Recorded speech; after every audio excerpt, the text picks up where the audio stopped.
Est-ce que ça vous est déjà arrivé de ne pas savoir comment réagir face au comportement d'un enfant? Que ce soit parce qu'il fait une énorme crise pour pouvoir obtenir quelque chose, ou encore qu'il vous dit que vous ne l'aimez pas parce que vous lui avez refusé autre chose. Une chose est sûre, nos chers enfants ont des comportements qui peuvent nous dérouter et auxquels on n'est pas vraiment prêt à répondre avant d'être parent et avant d'être confronté à ce genre de difficultés. Et si je vous disais qu'il existe des outils et des concepts qui peuvent nous être utiles dans l'éducation de nos enfants, est-ce que ça vous intéresserait? Si c'est le cas, bienvenue dans cette vidéo, vous êtes au bon endroit. On va notamment parler d'un concept systémique qui est celui des registres éducatifs et affectifs. On peut dire que dans l'éducation que l'on va donner aux enfants, il y a deux types de registres principaux.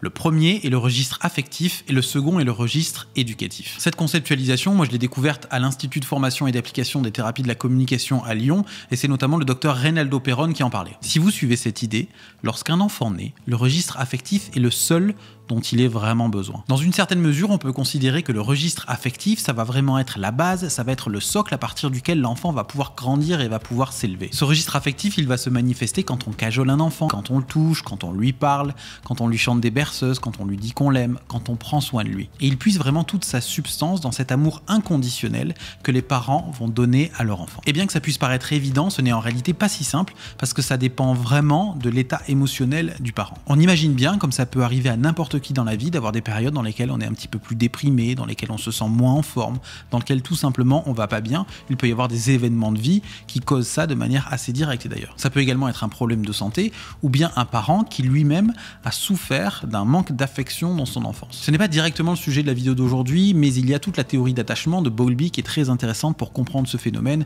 et pour comprendre à quel point un trouble de l'attachement ou un manque justement affectif dans l'enfance peut causer des conséquences sur toute la vie de l'adulte en devenir. Et une personne qui aurait développé un trouble de l'attachement aura en effet plus facilement tendance à interpréter certains comportements de son enfant, comme les cris ou les pleurs par exemple, comme étant des attaques à son encontre. Ou si ce n'est des attaques, ça peut réactiver en tout cas un vécu abandonnique ou un vécu affectif douloureux. Là on parle de la petite enfance, mais le registre affectif il est présent tout au long de la vie. Parce que même si on construit des fondations solides dans l'enfance, il faut en prendre soin tout au long de son existence. Et bien sûr, si les fondations sont solides, elles demanderont un petit peu moins d'entretien régulier. Et c'est la raison pour laquelle un enfant qui aurait grandi sur des fondations instables va avoir beaucoup plus besoin de les entretenir. Ça, c'est quelque chose que remarquent toutes les personnes qui ont l'habitude de travailler avec des enfants qui ont des troubles de l'attachement, c'est à quel point ils semblent être des éponges au niveau émotionnel et à quel point ils sont dans une quête presque permanente d'affection, de réassurance et d'attention. Quitte même à obtenir cette attention de manière négative avec des comportements provoquants par exemple. C'est comme une piscine qui aurait une fuite et que l'on va venir remplir tous les jours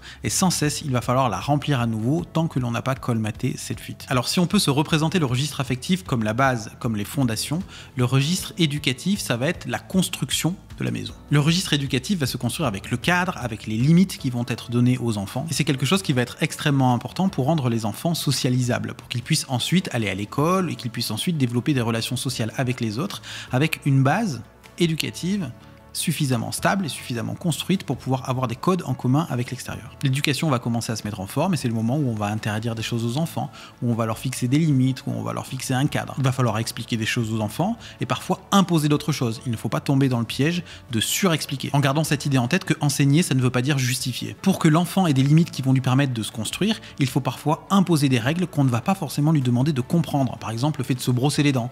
Se brosser les dents, quand l'enfant a 2 ans ou 3 ans, on ne lui demande pas de comprendre quel est l'intérêt pour lui dans plusieurs années.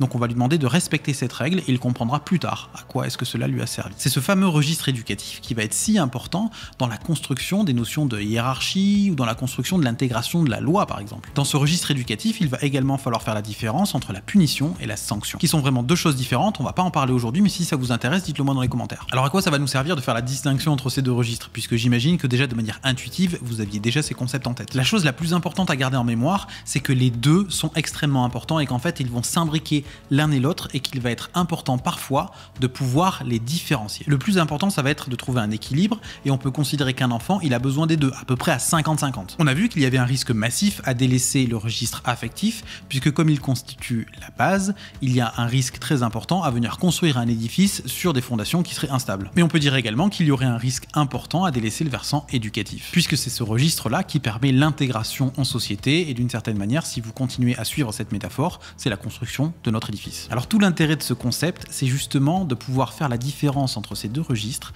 pour ne pas les superposer dans la communication. Il faut que les deux registres soient suffisamment clairs et distincts pour que le message soit évident pour l'enfant. Et les enfants, on peut dire que ce sont les rois pour faire la confusion entre ces deux registres. Et d'ailleurs, si l'on n'y prête pas attention, ils nous entraînent à faire la confusion à notre tour. Je vais vous donner un exemple. Imaginez un enfant qui est au supermarché, vous vous baladez dans les rayons, et puis il veut absolument attraper ce paquet de bonbons ou ce paquet de chips. Alors il va commencer à vous dire qu'il le veut, il va insister, vous allez lui dire non une première fois, il va insister également, va commencer à faire une crise, et puis au bout d'un moment, il va dire « mais alors tu m'aimes pas ». Au moment où l'enfant dit ça, vous voyez, il fait la confusion entre le registre éducatif et le registre affectif.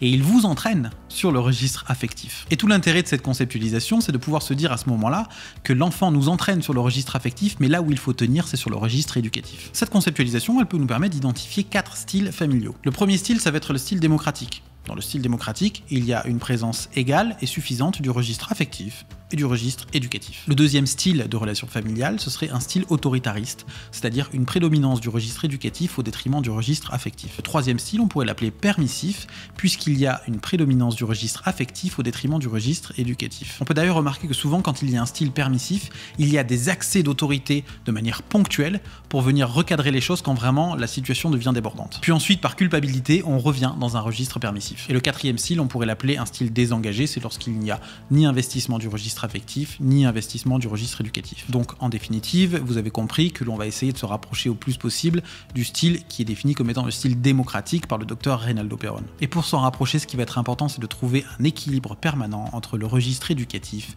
et le registre affectif. Cette conceptualisation, elle permet notamment d'être beaucoup plus affirmé et de se sentir beaucoup plus à l'aise à poser des limites à nos enfants. Parce que si vous suivez toujours cette idée, le fait de leur poser des limites est tout aussi important pour leur construction que de les aimer, que de leur dire qu'on les aime, que de les cajoler, que de les consoler, que d'être dans le registre affectif. Je serais vraiment très intéressé de savoir si vous trouvez cette conceptualisation intéressante, soit d'un point de vue personnel, soit d'un point de vue professionnel. Si le contenu des vidéos vous intéresse, abonnez-vous, activez la clochette des notifications, et moi je vous donne rendez-vous très bientôt pour une prochaine vidéo. En attendant, prenez bien soin de vous.